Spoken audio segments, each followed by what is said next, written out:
Into the last stretch. Had lunch, we're full of energy. Okay, so what we're going to do here is basically some shingling, but before we actually get to the shingling part, we're going to do one thing on the ground that we will be lifting up there, and that is, this is the flashing that we already saw how it goes over the top. We did that last time. Now there's an interesting demand by the manufacturer about the flashing, and that is, despite the fact that we have a bound seam here and a bound seam in the back, and it's already pre-caulked all around here, they want you to caulk it in all the seams. Okay, now what we don't have is a little bit of solvent to clean this off and dry it. And to actually caulk it up on the roof is a lot of trouble because you're on a roof. So you might as well pre-caulk it. And you could even do it a day before and let it dry. And then it's ready to go. So what we are going to do is simply wipe this down. Now this has got, and you'll actually see there's a manufactured caulking here. And I've, bring the camera over here. I just got to do this. This is why we're caulking it. Can you see that? Yeah. That's a leak. Look at that. That's from the manufacturer. Okay? That's why we're going over it again. In fact, there's two. There's another one right here. And those are big enough to let water in. Okay? And if the water comes in, it happens to be on the top side, it drips right here and right into the attic. Okay? So you've got this beautiful flashing. You did all the shingles right and everything else, and the water's coming through that. So that's the very first step that we're going to do. Very simple job. And I think these things are all set up and ready to go, that we can just caulk this up. So we'll run a bead. Whoa, sloppy, sloppy. But a generous bead all the way around.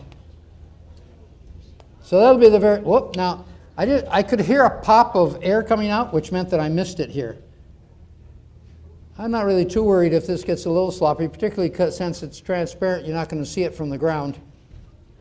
We can go back and clean off a little bit of that. But you do as you go, you want to look over what you just did, because with that air pop, I was going to have another hole just like the manufacturer had a hole there. I got to clean that one up. And then run a little seam right down this seam here.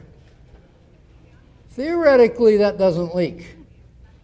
But now it's more than theory. It won't leak. Now, of course, I'm doing this, and it's going to be wet in a few minutes, and it's going to be messy, but we'll live with that. That's why you all have rags on your set. And plug it up so that we don't do the rug in the hotel, okay? So, and we'll come back and just pick up the real mess right here. Get that one up. Pick up a little bit of that. And if you've never figured this out on construction site, after you do that, you don't leave the rag around, you throw it in the wastebasket. Because otherwise you'll walk in it. Okay, so we perfect the flashing with some caulking all around. The seam is redone. That's step number one of your work. Let's talk about shingles a little bit. We put this starter strip up, and I've put another one on. Where do you position shingles? A lot of people, will kind of eyeball it, and you're supposed to overlap these slots so that no two of them match up. If you take a good look at a shingle, come on up on the stage. Why don't you come over here? Right up here. Okay, don't go too far. Yeah. So if you look across the top side here, at some point there is a cut in the shingle right there. You see that? That lifts up. And there's another one on this side over here. Same kind of thing. This cut, it's already in there. That is an indexing cut that allows you, well, in this case, there was a cut on the bottom one right here, and so I butted this into the cut right here. So right here, here's my bottom, there we go. Whoops, right up here. Good, there we are. So this one has a cut, and I butted it up to the cut, and we came this way. Now we'll do this. And we'll go this way and on up. And when you do that, you end up with a perfect pattern as you go up for placing the shingles. Shingle goes on, we cover the tab here, line it up, we find that cut, lift this up, and can you see? You can't see it from there. Come around the other side and we'll see it coming in. Always got to stop for the camera here. So this time it's going to lift up like that. And you see, and I can butt right into this ridge there. And that gives me the exact positioning. And then I line everything up to be flat and straight. I'm using the glue line that I can see through the tabs. And now you can see that the shingles are actually, this is centered on this shingle here. If you come around the front, you'll see how we have a nice centering going on here. You see, that's perfect centering by using that tab. No tape measure. We're just doing it that way. And then it comes up real nice. So let me pound this in. There's a hammer over there. The nail goes just above the glue line. And so this, usually 3 or 4 nails per shingle. Now when you do it, you see I'm catching this one and that one. You see that nail just above the glue line actually gives me a nail through the shingle here, the shingle underneath, and down.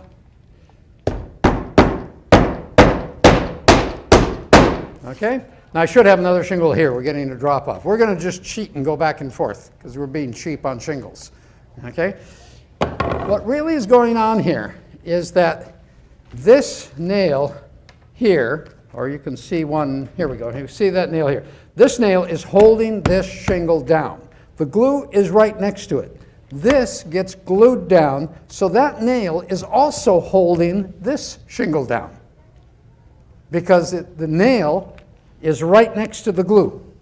And by being right next to the glue like that, when this comes down, this gets married here. The nail is hidden, but at the same time what we have now is a sandwich that this shingle is held down by the wind by the nail right there. The nail's not far away. It's right there. And that's why we nail just above the glue line to reinforce that whole glue line and the gluing as we're going up. So that's working pretty good. Now we got a problem that somebody put a chimney in our way. So as we're going up, here's our objective of the first stage of this thing. We want to go halfway up the chimney. Now we're only going to do it on one side because I'm lazy, except for this particular one. When I space it here, there we are hitting right there. So it means I've got to get around. Now we know the flashing is going to cover from hole to hole. So I can be a little sloppy here on the left and right in terms of cutting out. That's exactly what I want. I like people that think the way I do. Okay. So we can simply come in now. Theoretically, we could try to figure out how far down we want to cut this. Actually, let's do this. Let's bring it over here for a moment so I don't break it by running it off the roof. If I bring this up to the right place here, I can see I want to cut down to the glue line. And that'll get me in front of the chimney. And as a matter of fact, I'd like to have this asphalt 2 inches away from the chimney, so we're going to cut this one back. So it's a couple inches away from the chimney. So we cut that one back. Then this one comes in here. It's going to butt up there. And I want to come down to this glue line. So we're going to come a side of the chimney over here. I'm going to come down like this. We're going to slide around over here, almost cutting this thing in half. I'm just going to get really weak here. I'm going to cut around the chimney, trying to figure out where this side is right here. And we're going to come down this way. Not catch the shingle underneath, curve around, come right over that glue line, and then come back over here getting my arm out of the way. I like to keep my arm in one piece.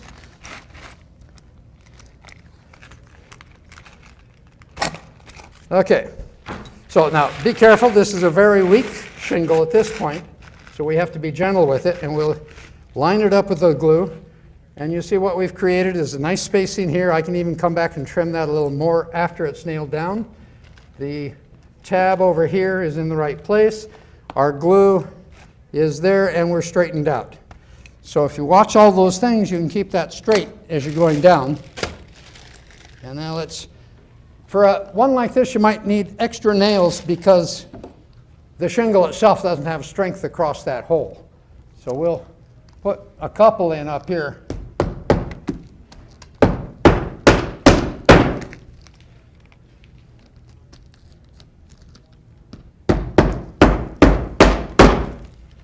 And that looks pretty straight.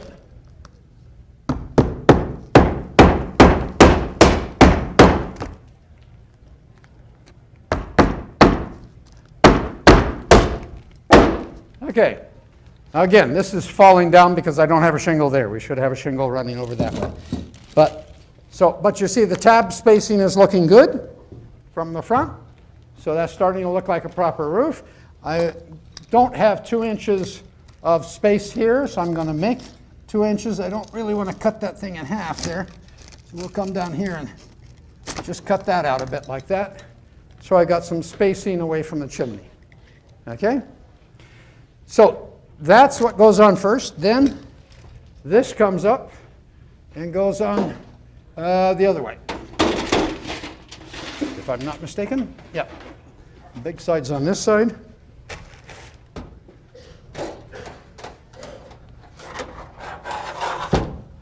Okay, so that's going to go on. But before we do that, what we want to do is we know that this is going to space over there. Let's take this off for just a minute.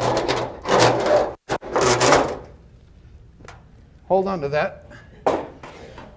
Now what you're going to do, in fact, I'm not going to do it with the caulking. We're going to do it with our roofing black tar caulking that we don't want on the hotel rug. Okay, so what we're doing is we're just going to put a bunch of that sealant right around here. Kind of sloppy. We don't want to go outside the shield, but we want especially to cover the top, the sides. I don't care about the bottom because the water ain't going to get there. So if we come at least down the side, around here, over the top, down the other side, come down here. The bottom's going to drain out if anything gets there anyway, but the metal's in the way, okay, to stop it. And then we set the other piece into that. Now, I'm already getting gummed up because I just caulked this thing and it's wet. But now when you set it in, be a little careful because you don't want to start smashing all that stuff all around. So we're over the top of shingles here. The other shingles are going to come over it, over there. Okay? So let's hand me a hammer and a couple of nails. Basically, we want all the corners and the middles to be nailed down. And we will nail this one down. They can recuperate it. Actually, what we'll do is let's do a thing for Habitat for Humanity. We're just going to nail the top so it stays put. The reason I'm doing just the top is because this is an exposed one. I'd rather have a nail down here that doesn't have an extra hole, although they could go in the same hole.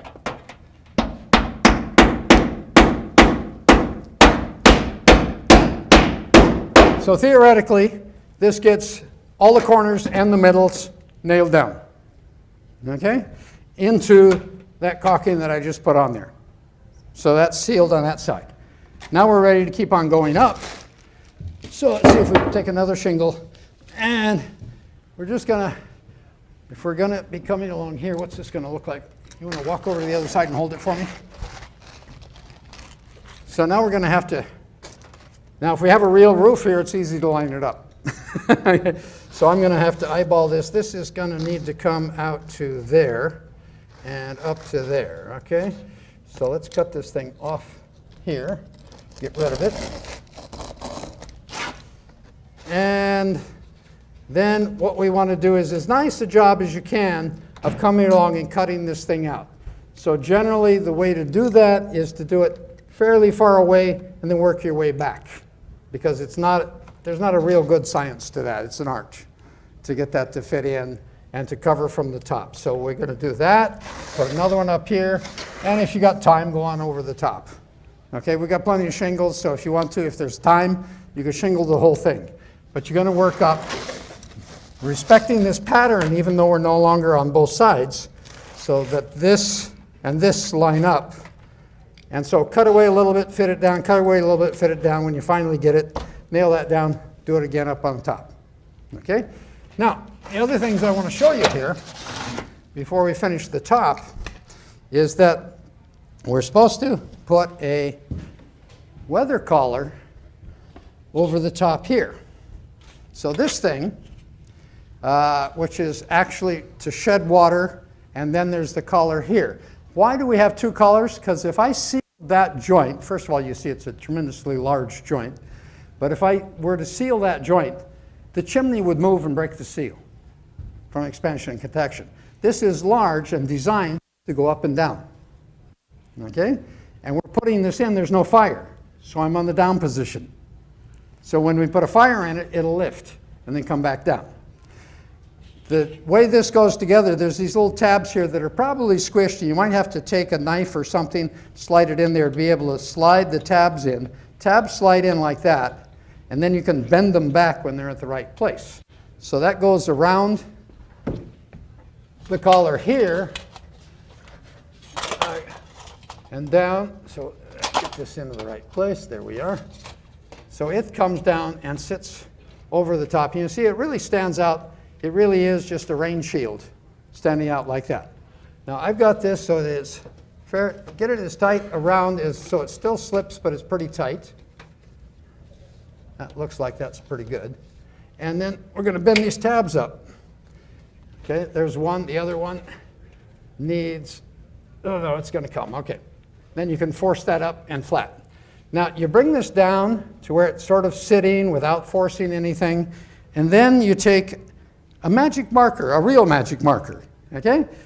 And we're going to draw a line all the way around the chimney, like that, and then you're going to take it off.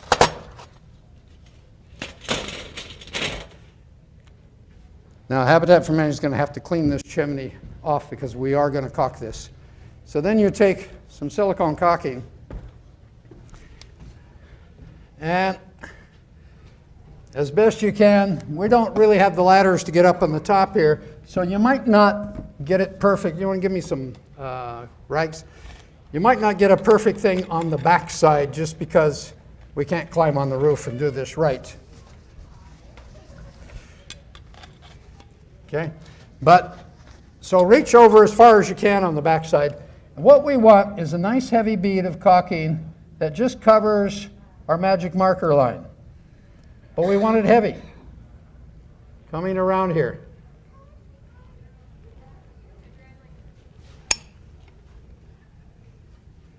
This is the one that I didn't realize. This is a technique because what we want is sealant between that collar and the chimney. If you put the chimney on and then caulk it, which we will do, you don't get any sealant on the inside. Okay, now you do have to go all the way around, but I'm not going to go up there. Now when we drop that chimney, the collar down, which is already sized and everything, I'm going to put this joint on the bottom, okay, so that on the bottom it doesn't leak. And then we're going to drop it into that caulking bead. And you'll see the caulking bead, you get your black line, and then you will see very clearly that you've actually settled into the bead and have a seal there that allows you to come back. We can do that cleanly. And then go as far as you can around to do as neat as you can this time for a real caulking bead. What happens is this skirt is going to ride up and down with the chimney, but protect the rest from rain.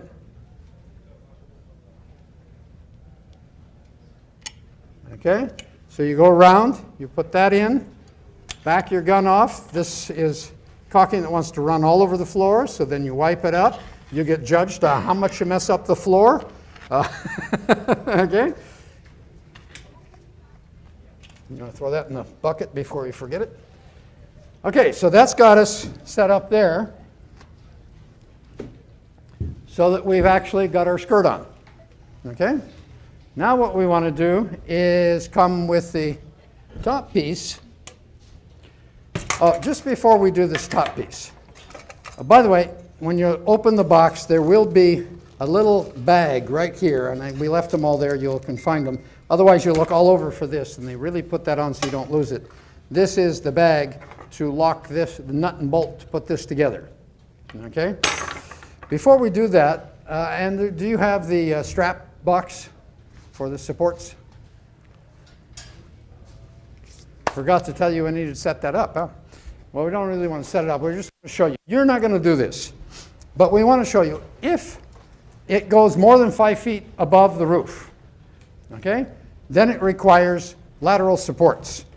And the lateral supports consist of a strap, it's a cool little strap here, that you actually put this together and run it around so it's a strap like this, and then there's bolts that come through these holes, but this whole thing, one of those bolts is going to bind two holes together over here, make the strap. This goes around the chimney up there, and basically, if you find me the bolts there, the big flathead things. No, the big flathead one. Yeah, that's what we want. See this really big flat-headed carriage bolt, actually. It goes in because the flat goes against the chimney like that, so it's pretty flush on this side. And on this side, we get that arm. Give me a piece of metal. This side, we get an arm that goes on like this and heads out somewhere on the roof to hold the thing tight. And then there's anchors on the roof. So we're actually coming along up here. Now this is too short, we don't need it. But if we were up like this, we would head this out and we would get one over there, one over on the other side. And specifications on just how far these things should go. But that's what, when it's more than 5 feet high, you have to do it. Otherwise the snow and the wind's going to knock it over. Okay? So this strap kit is necessary. So that's part of the whole the planning you have. The requirement is that this be up a certain height above the roof, and the steeper the roof, the higher this has to go. And sometimes you want it high just to get a good draft. So if you decide in your area, the only chimneys that work are the ones that are up high. Well, run them up high, but if it's more than 5 feet, you've got to have this whole kit. And it's an anchoring process that goes out there, and then there are major anchors on the other end that go on the roof, and then what do we catch? Yeah, that anchors down into the roof. What do we have? Special collars of some sort. Anyway, I haven't looked at the whole kit carefully, but these things then come in and then anchor down to the roof here. Might even be this side that goes and anchors here and then goes up. But it's set up with a kit to catch both ends and anchor this down. One little trick is this thing. I'm going to put a hole in the roof with this bracket. What you do is that you run your screw through. Ideally, it goes to blocking. So it either hits a truss or you go inside and put some blocking where it's going to go. You can't just go in the roof. It'll rip out. You've got to hit something solid. If there's nothing solid, go inside, put a 2x4 where it's going to come, and then drop it in. You drive a screw in, you take the screw out. You take your roofing cement and you fill the hole. Okay? Sloppy, so it's a little mushes out. Then you drive the screw back in again. And now we're driving right in, and the first screw you don't go all the way, seat it down. But you drive it in enough that we can push some caulking down. Now the second one goes all the way down so it gets to fresh wood, but the whole underside of this is sealed. Not just the top. If you just put this in, come back and butter the top, I guarantee you this will pop off eventually, and that will leak. So that's why we seal underneath, so that the part that, the little bit that's left down here gets no sun, no UV light, it doesn't wear. It just stays forever with its good seal. The stuff on the top is going to wear and go away. Okay? So that's just a trick on that. Oh, look at that. That's two pieces for extension. So you got one straight, one curved, so this heads out like that. And then you can bend it to whatever angle you need on the ends. And then put it however far, and there's a strap that locks it here for the extension. So depending on how big your roof is, where you need to go, there's a lot of adjustability. Okay? So I just want to show that to you, because that's, if it's up high, you've got to do that. If it's below 5 feet, you can not do it. Okay? Now you do always need to put the cap on the top. And the cap comes with a collar. So what the collar is going to do is to catch these feet. Because when you put the cap on, we're going to bend these feet out enough that the whole thing goes up like this, carefully fits down in. These are here. You want to hand me that strap? And I'm not going to bother to tighten it all up. We'll just So this comes in, grabs those legs, and then there's a bolt that comes right in the kit that brings this across. Well, like that. There you go. Brings that across, and it locks it down. And so it's also easy if you need to clean the chimney, this pops off, and you can take the cap off and put it back. So that's why it's not screwed in, there's no holes. It's actually a friction fit on there, and it's not going to go anywhere. Okay? So that's the whole thing, because once you've done that, we got it finished. I think that's all. I don't think there's anything else to do, is there? No, that's it. You get the round top on and we're done. Okay, so you don't have to do the legs, but you do have to do all the rest of this stuff. So this time you're going to work. Okay? So you're going to run shingles up, like I did here, run a couple more up, work on cutting around so it goes out. So we start seeing these shingles are overlapped like that, but they're over-hugging the side. They don't have to be a perfect fit, but this is visible. So you want it as clean as possible. Okay? Now, we could actually, some people would argue I should have put one more shingle on so this one came to the middle point. That would probably be a better fit. If I actually, and I suggest you do that. Let's go one higher, because if you go one higher, that means my tab's going to come here instead of trying to come back over there. So we come there, and then the next tab will be right there, and it's almost in the midpoint. So that'll be better. So let's go one more down there before we come up. I'll just sneak this under as your guide. There you go. So you're going to have one more on the bottom, and then we start going, because that way the tabs really come at that just about the halfway point, coming down. Okay? Got that? Any questions? Simple, easy. You're going to do 10 minutes instead of 20? Okay, let's get to the stations. Let's see how you can do this.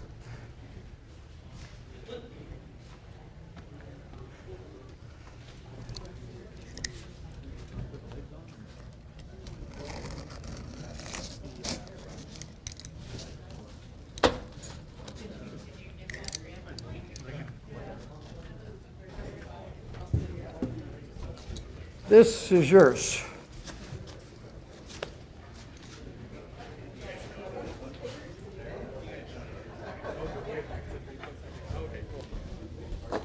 You want to set up this with a 3-foot section sitting on top of the workbench there? You're going to set up this with a 3-foot section? I don't think we have a 3-foot section to spare. Okay. This is my collar for up there. Yeah, so we don't want to lose this stuff. Okay, does that work? Yeah. Nothing else to add in there? So what do you need? You need hammer, roofing nails, roofing cutter. That cutter is a very nice little one. Do we have the other cutters here in case somebody would prefer to use the other cutters? Actually, that's my favorite cutter, so use that one. And it works really well on shingles because it cuts from underneath. Be careful of your fingers. You got some caulking. So we're going to start with messing up that flashing. Make sure you got the blue rags around to keep yourself and everybody else clean. And then we'll get off on the rest of it. Everybody's in their station. You found your stuff? Okay, so the very first thing is to caulk that flashing. 5, 4, 3, 2, 1, let's go. That caulking runs on, so make sure you got your blue rag nearby. As soon as you stop, hit the button to take the pressure off before it runs. Let's get those flashings caulked before you start on the shingles. Now, on the shingle, you're better off to, yeah, you could do that straight on if you want to on that one. Okay.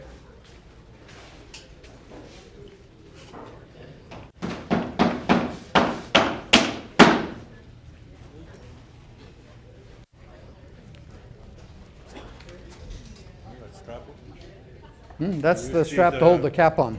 So there's just this. This is what comes with it. It goes right over those feet. So it grabs those feet and comes down. I can maybe. I know in the old days we used to get strapping to install underneath it. Yeah. To stop the Yeah, in the old days. yeah. Well, if it's really tall, you'll need that. You'll need some sort. You'll need actually a whole hardware right there.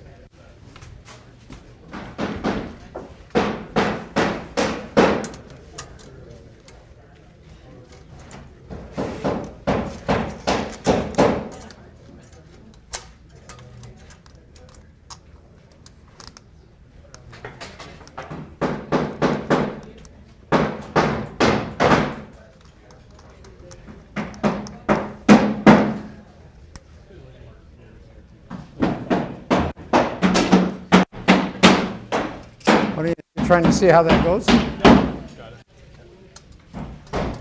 it. So this is a bolt that just grabs through on that side, huh? Yeah. Sucks it in. Oh yeah, so you just figure out whatever you need and then you catch that last one. On the opposite side. Yeah.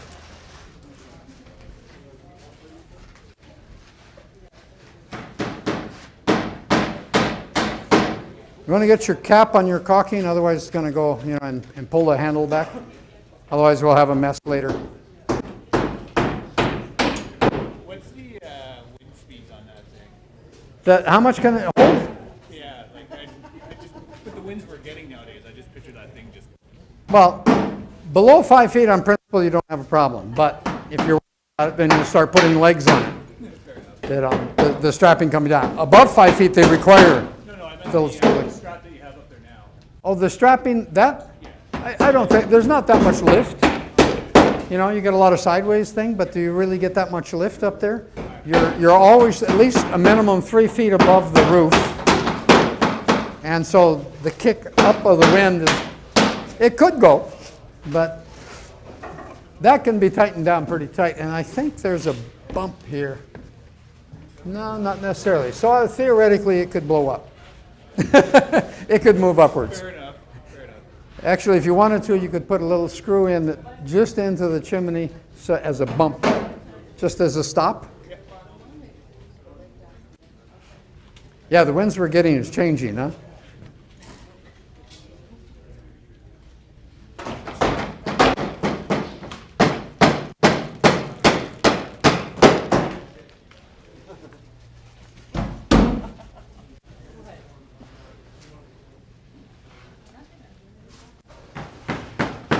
Now you're in your element. You're ready to rock and roll. She likes hammering.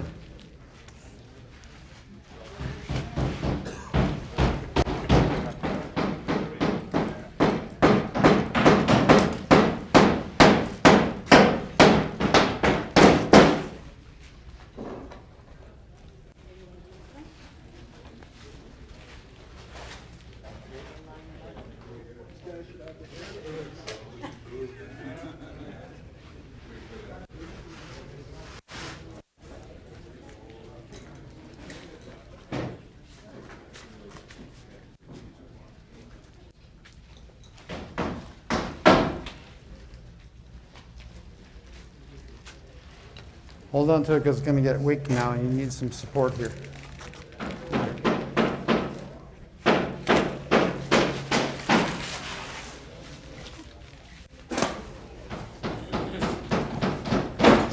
These guys all look like they've done some shingling before.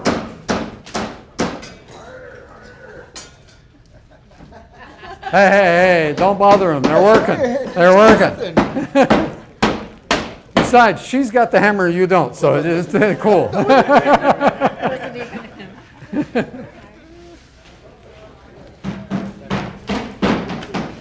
Nice stair step.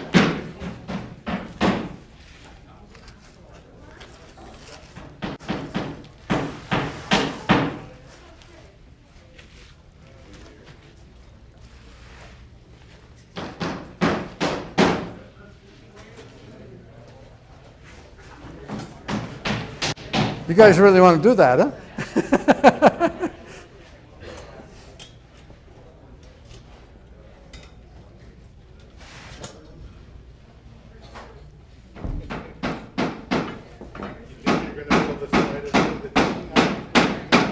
You could hang that on mine up there if you want to hang it right up near the collar. So how does the other end, okay, because they're straps like that and that. And then I would assume that to catch that one, you just change the angle of the bracket so that it lines up straight.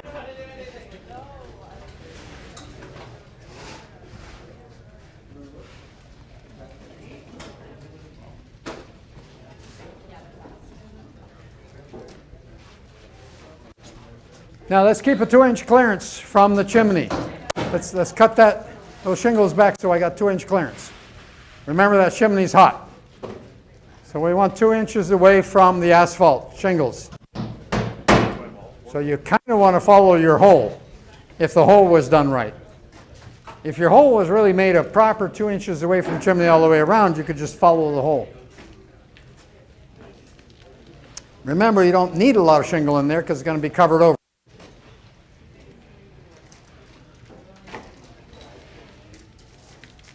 What you'll probably find is that's a lot easier to do if you nail it now and then finish cutting after it's strengthened. Because you're going to hit that point where it wants to break.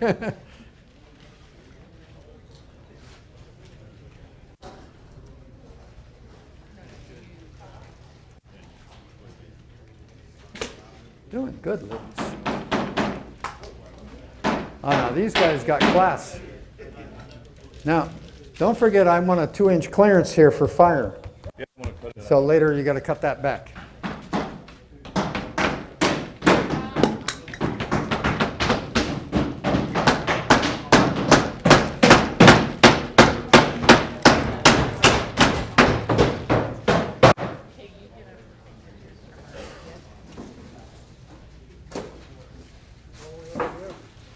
So we do want 2-inch clearance so you can see from underneath if they got it.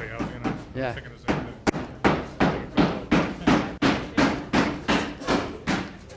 You know, if they cut the hole really just right, then you follow the hole. It's easy.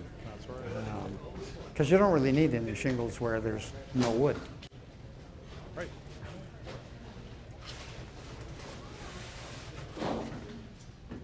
Now, before you put on that flashing, I want you to take your felt pen and caulk. We're going to put caulking on the roof. And the judge is going to look now to see if you do it. Because they can't see it later, so we'll know if you did it or not. That's our roofing cement you're going to put on there. For this? Yeah, before that goes on, you want to run particularly around the top horseshoe on the top to seal down just that top so nothing coming down is going to slide into the attic. And so just, you know, up a generous distance, but still under the flashing. Really only needs to be a horseshoe over the top.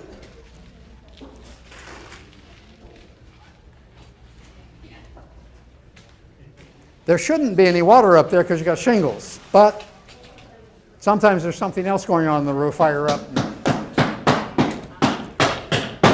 Or if you have some ice damming or something, that'll protect you.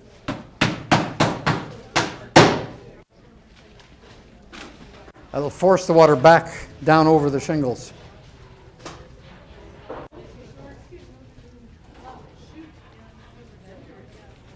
Yeah, now this is that's a lot of overlap, but that's okay. Keep going. Keep going. It's good. It's going to be that much better. That's right. That's right.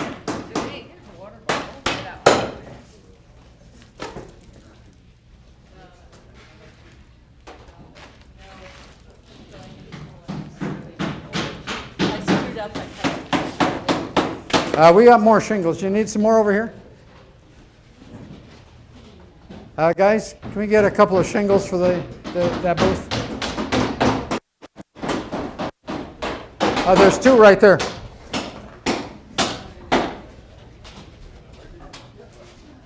They're dressmaking over there, and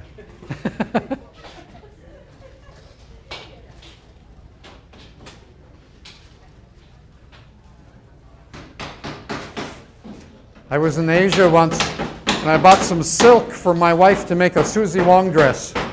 And so the guy who sold me the silk, I said, "How much do I need?" And he says, "Who's making the dress?"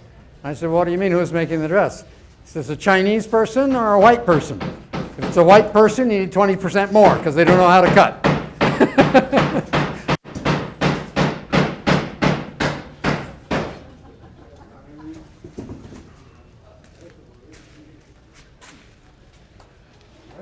Okay.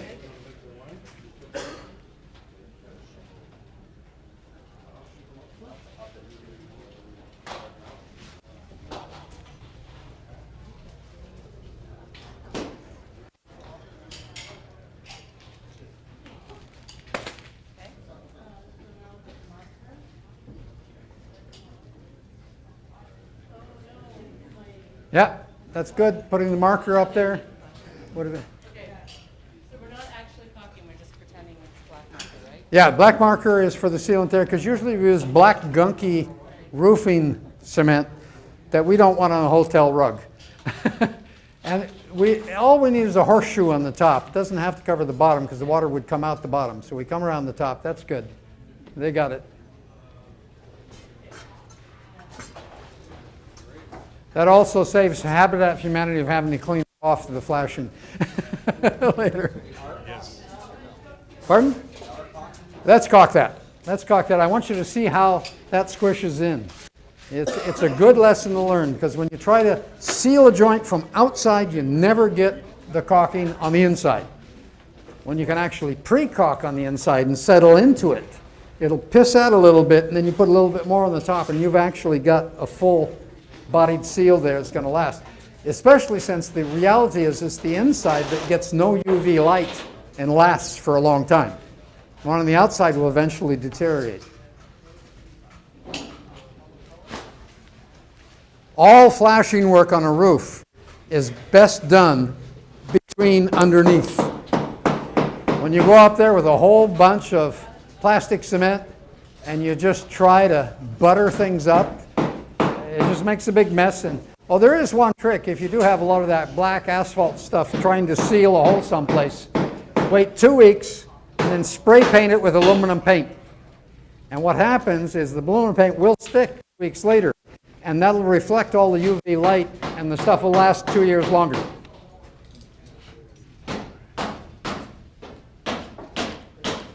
Oh, you guys are rocking and rolling.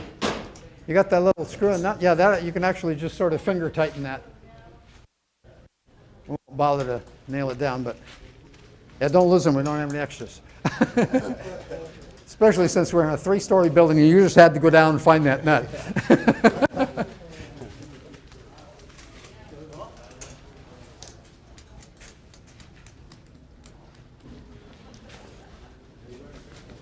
Okay, now you still got some shingling to do up on the side. We got more shingles. You can't get away with that excuse that you just got one shingle left.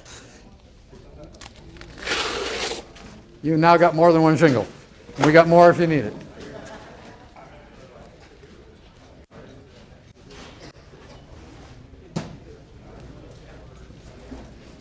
Okay.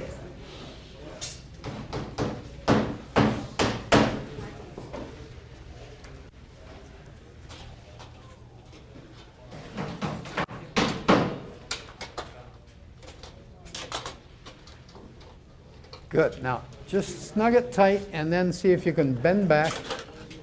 I'm going to come up here with you. Okay, slide that in. Oh, come on, it was in. It was in. You're going through to the back side. Yeah. Okay, here. Damn it. Almost. There you are. No? Come on. You want to try it outside and then drop back down again?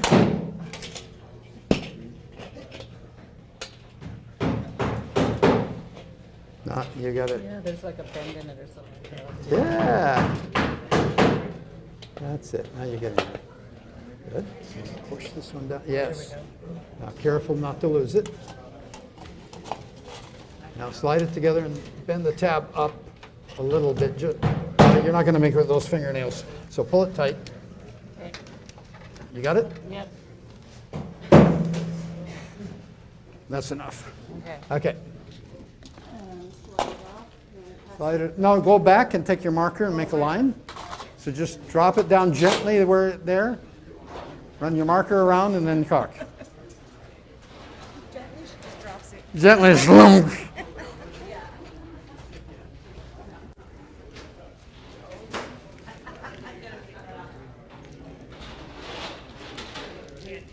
Okay. Yeah. Motor singles. Yeah. Oh, we'll get you more shingles. That actually, that's all right. It really, this one should be underneath, just because coming around like that's going to be weak, whereas this one will be strong. But yeah. But so you want another shingle? Let me get you another shingle. Keith, can you bring me a shingle on the side? In the far booth back there.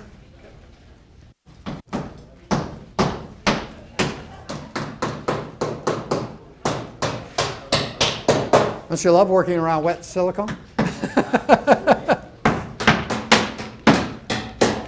Yeah, that's where really, I'm realizing we really should have run up. This shingle should have been underneath because this is going to be a weak thing sticking out. Whereas if we had, see the other one starting here would be straight up and stronger. But that's fine. Go ahead. Keep going. Keep going. We learn. We learn as we go.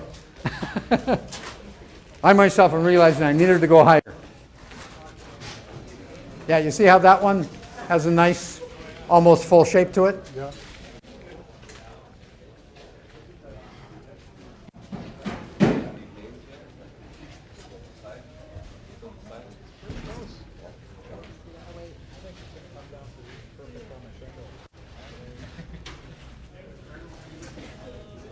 Okay, it's going to be good. Once they get their shingles on, they're up higher. So we can't judge them on putting the shingle down. I did it down too low.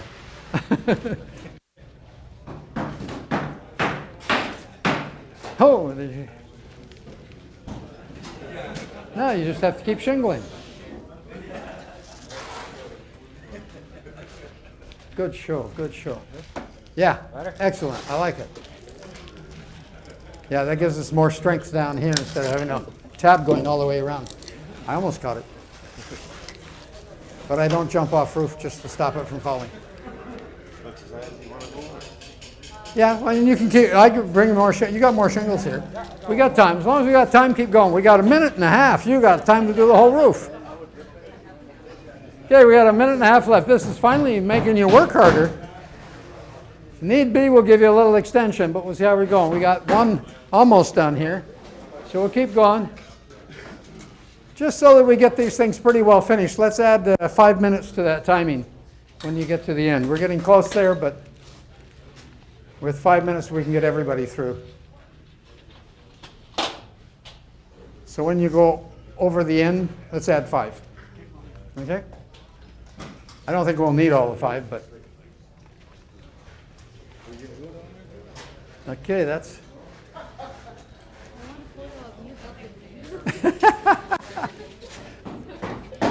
How high do we go? We can't reach up there. As far as you want. If you can't reach, then you've done it. Okay? Us short guys have to live with that. Is that working? Yeah. That's looking good. Yeah, we didn't want to buy ladders. No. Did you get it? Yeah. Okay. Okay. So we're only have a half a minute left on our original timing. We're going to run a little longer, but we've got one. Oh, these guys are considered done over here. So one team has come in right on time. 2 teams have come in right on time. So we're going to keep going because I'd really like to see you finishing these things. That's good. I've never seen a workman with such long sleeves, but I'm not sure the health and safety group would like that much looseness in your sleeves. We'll wrap it up in a circular saw.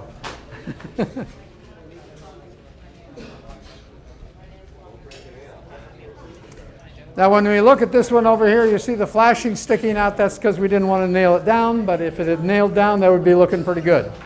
Okay? Now these guys did nail it down, and you see how it comes down flat.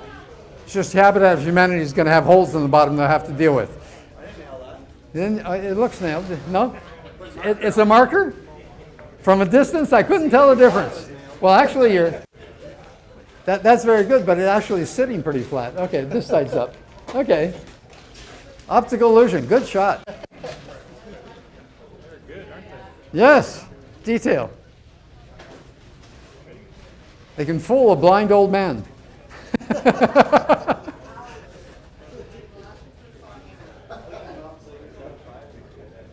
You're having trouble with that, aren't you? Oh, okay. Why don't you leave that be and work on shingles? Okay? Oh, should I just put this again, didn't I? She can clean it off. Okay. Let's not lose this. We'll just put this back and then it won't be lost. So I realized after, we should have put another one across here, but we didn't because we were just going up the one Yeah, side. yeah, that's all right. Keep We going. know that we should have. Keep going. Okay, want to throw me up another shingle then? Okay, we got 4 minutes on the clock. Well, should be able almost finished all of them. How you guys doing? That's a lot of trouble to get around the chimney, isn't it? A lot of trouble to get that curve right. There's more shingles right there. No excuses. We're going to keep you going.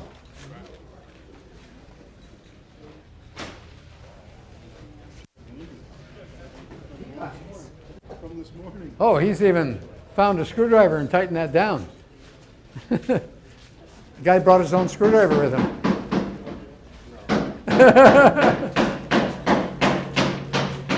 Okay, let's get a couple of shingles on up here. You got a couple of minutes here. That just makes you work on cutting around the flashing.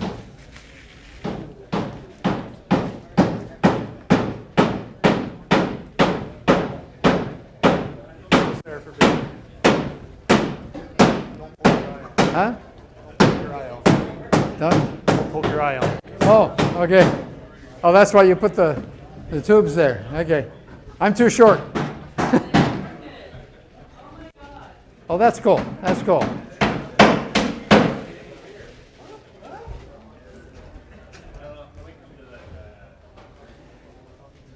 Now, there's one thing I didn't do that I would do in real life is on these shingles that go over the top, just as we had put some caulking or some sealant, some roofing cement there, I would put roofing cement right under here on the shingles going up the side. And that prevents any water from coming in this way, coming over. But because we have the other sealant on here, even if the water comes in here, it can't go back. Okay? By putting that other sealant underneath the metal. Even if we get some water penetration sliding sideways here, it goes there, it hits the caulking and goes down. Always think like feathers on a duck. The water just keeps going. It's going to go, well, somewhat downhill, depending on this guy's wind factor. We're actually increasing flashing heights up behind siding because of that. Yeah. The wind factor. In the Gaspé in Montreal, we're up to 8 inches now instead of 4 because the wind's blowing it right up. Could you put blue skate underneath that thing? Would I put what? Could you put blue skate underneath that thing that goes on the roof? Not usually. We would put blue skate. You'd run your elastomeric strip across the eaves ahead of time that we didn't do here, but that's fairly standard to do that for a water protection. You'd also need a drip edge in here that comes into the rain gutter and things like that. We didn't bother to deal with that. You don't really need blue skin under all of that because the way it's going, it sheds water. You could, if you wanted to. There's no problem of it. What I don't like, there's a Quebec tendency to want to put blue skin over the whole roof, but that doesn't breathe. And if you get a moisture problem on the inside, it can't go anywhere. So if we have an attic problem, there's no fudge factor. And so that's why doing it on the eaves, 3 feet up about, just for ice dams. Now theoretically, if the roof is properly ventilated, you'll never have ice dams anyway, you don't need elastomeric. But we're just so used to problems that we put it in the code, put an elastomeric on there. And then the Quebecois think, oh, we'll do the whole roof. And then they're trapping moisture in the inside. We're even having studies coming out about window framing where in BC they're no longer putting elastomeric all the way around the window. They're doing it on the bottom where you might have standing water, but up the sides they're using a permeable tape that will breathe. So that if we have condensation coming from the house into the stud, it doesn't stop and get caught there. It can dry on out. But still doing the sill because we might have standing water. By the way, you may be interested, last year we did windows and we did a little strange stuff on windows that you weren't used to seeing. That turned into a nationwide research project that we're still working on. In fact, I'm going next week to Winnipeg to a window conference on that and to Edmonton the month after where we've actually got some research projects going on in laboratories to develop that idea even and further. So we may be changing window installation to match pretty closely what we were doing last year here. It started here and then got picked up. They're done. 0-0 on the wall. We're done. We got one group. Oh, look at, they're putting that collar all the way up on the top because the reason being they have the tallest guy in the room and he can reach all the way up there with his nails. Okay. So we'll let the judges run through. This is looking pretty good. All we need now is stoves. Something to put under it. Well, I would say congratulations to all of you. Good job. And I don't think we destroyed the rugs of the hotel. Now, look at what my friends did up here. They put on our support collars up here. So you can see if that was a tall thing running up. These collars come on over. They're adjustable so they could be stretched out to whatever needs to be done for fitting. This one here will then swing into the proper angle and screw down to the roof. So then you don't have to worry about the wind factor. That's not going anywhere. And that gives you really good support higher up so you don't need the blocking here. Now we're not carrying any weight with those things. Why would you be? Pardon? Why would you be that high? Why would you be that high? If there are specific requirements, and you'll find them in the references that we have in the back of it, is that you need to be a minimum of 3 feet above the roof at the highest point. Okay, that's the minimum. If you're more than 5 feet, then you need supports. And why would you be more than 5 feet? Because you have to be 10 feet away from the roof this direction, horizontally. Okay? From the top over. Yeah, I know, but I have a second story beside mine. So if you have a second story, you got something close there that's going to block and catch the wind, so we got to get above that second story, or we just have a really steep roof, and this is coming out low down on the roof. Now, if it's close to the top, you're 3 feet over the top and you're free already, and that gives you a better draft. But the chimney, the stove may not be anywhere near the middle of the house, and that might not be practical. And so if you're on the edge and it's a steep roof and you need that horizontal distance, and the distance really has more to do with wind than it does with fire. It has to do with wind, the way the wind comes. If you have a lower roof, like living room that's Right. 1 story, and then A lower roof and then, 2-story beside it, the chimney's coming out of the lower roof. right. It has to be above the 2nd story. Or just 10 It's a question of wind factor. It doesn't, there's not a rule about being above the second story, but within 10 feet of anything, for one thing, but to also look at the wind patterns. And if you have landscaping that funnels in there, you have to see, because there's even some, if the landscaping comes over the roof and then down on the chimney, it's not going to draft. And we go up another foot or two and suddenly it works, because we get above that and then we get the uplift of the wind. And so often the higher chimneys come after the fact because they don't have a draft, and somebody comes and adds on. That's the nice thing about these chimneys. It's easy to add on, throw straps on, and we can go up higher and solve a problem. And they're saying, I can't ever get a draft. Now, maybe the house is too tight and there's no air in there, and for wood burning, that's a problem. But we can move up in that way. We have a judge here. Ready to go? Yes. Yeah, we are ready to go. This was probably the tightest one yet so far. We were having a hard time finding some deficiencies and issues, and we actually have a tie. We have a tie. We have a tie. Yes, we do. So team number 1 and team number 2 there. So we've got Damon Wayash and Jeffrey Mandeman, and we've got Joe and Carl. Okay, so we All right, got so 4 come on. winners. What are we going to do for prizes, guys? So we got. They're going to split this up. yeah. So you have tools and you have toolboxes. Thank you very much, guys. So that makes for 4 of them. So you need to come up and choose what you want. Okay, who's the other guys? Right here. Take what you want. Either tools or toolbox. One or the other. He wants the toolbox. He wants the tools. They work together. Okay. And he wants the tools and you get the toolbox. New suitcase. Good job, everybody. Nobody wants to be able to. Yes, the plane is the problem. Right. Okay. Thank you.